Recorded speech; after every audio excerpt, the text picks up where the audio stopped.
بسم اللہ الرحمن الرحیم. Walaikum, Zakir bhai. I'm Joseph Fernandez, working in a call center. میرا سوال آپ سے یہ ہے کہ مجھے کئی دوست ملے جن میں سے کچھ سیاہ ہیں اور کچھ سنی. جیسے آپ نے کچھ دیر پہلے بتایا کہ جو انسان مانتا ہے کہ اللہ ایک ہے اور محمد علیہ السلام آخری پیغمبر ہیں تو میں مانتا ہوں اس بات کو.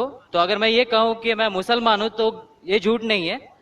لیکن مسلمان بننے کے بعد ایک نماز پڑھنا بہت ضروری ہوتا ہے اور کچھ طریقے ہیں جو دونوں ہی دوستوں نے مجھے بتائے لیکن ان کے طریقے الگ الگ ہیں. تو مجھے یہ سمجھ میں نہیں آیا کہ کس کا طریقہ میں اپناؤں کیونکہ دونوں ہی اپنے طریقوں کو صحیح سمجھتے ہیں. بھائی صاحب نے سوال کیا کہ اگر اللہ ایک ہے اس میں ماننا ہے اور محمد صلی اللہ علیہ وسلم پیغمبر ہے تو میں مانتا ہوں تو اس طریقے سے مسلمان ہوں میں. لیکن میرے دو دوست ایک شیعہ ایک سنی اور مسلمان بننے کے لیے نماز پڑھنا ضروری ہے تو کس طریقے سے نماز پڑھوں؟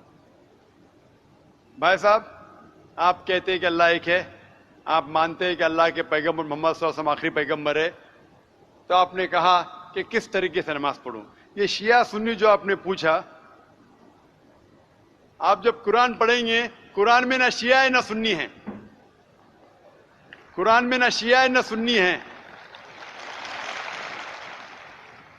قرآن شریف میں کہا گیا ہے سورہ عمران میں سورہ نمبر 3 آیت نمبر 103 میں وَاعْتَصِمُوا بِحَبْلِ اللَّهِ جَمِيعًا وَلَا تَفَرَّقُوا, کہ آپ آپس میں اکٹھا ہو کے اللہ کی رسی کو مضبوطی سے پکڑو. اللہ کی رسی ہے قرآن اور صحیح حدیث.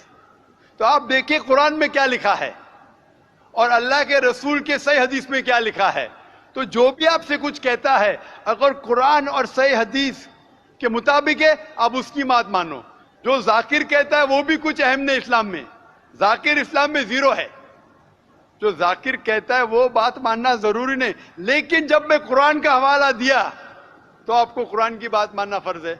جب میں صحیح حدیث کا حوالہ دیا تو آپ کو صحیح حدیث کی بات ماننا ضروری ہے. تو اسی لیے کوئی بھی شخص کچھ کہتا ہے اگر اختلاف ہے اس میں تو پھر سے رجوع ہو جاؤ قرآن اور حدیث کے پاس, کیونکہ قرآن میں لکھا ہے سورہ نساء میں سورہ نمبر 4 آیت نمبر 59 میں ورس نمبر 59 میں اطیعوا اللہ واطیعوا الرسول, اللہ کی اطاعت کرو, اللہ کی بات مانو اور اللہ کے رسول کی بات مانو.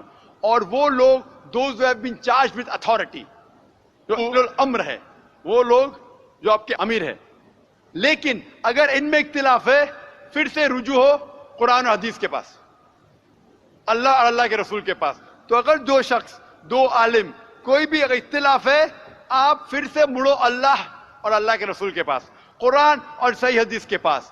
پھر دیکھو کہ کون سا دوست, کون سا مسلم, کون سا عالم, کون سا مولانا قرآن اور صحیح حدیث کے مطابق کہہ رہا ہے.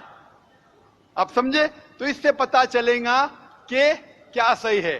آپ بولتے ہیں کہ نماز پڑھنے کے طریقے میں اختلاف ہے, شروع میں کم از کم جو یکساں ہے وہ تو شروع کرو. اختلاف بہت تھوڑا ہے, نماز کے طریقے میں اختلاف بہت تھوڑا ہے, جو یکساں ہے وہ تو شروع کرو. اگر آپ مسلمان بننا چاہتے ہیں تو اتنا وقت کیوں لے رہے؟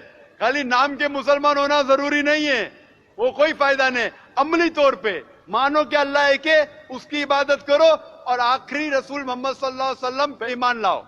اور اس کے بعد پھر تحقیق کرو آپ کے دو دوست لوگ جو بول رہے قرآن سے کون میچ کرتا ہے, صحیح حدیث سے کون میچ کرتا ہے. کیونکہ اللہ کے رسول فرماتے, صحیح بخاری کی حدیث ہے, اس طریقے سے نماز پڑھو جس طریقے سے آپ نے مجھے دیکھا. تو جو صحیح حدیث سے ثابت ہے, قرآن اور صحیح حدیث سے, اس طریقے سے نماز پڑھو.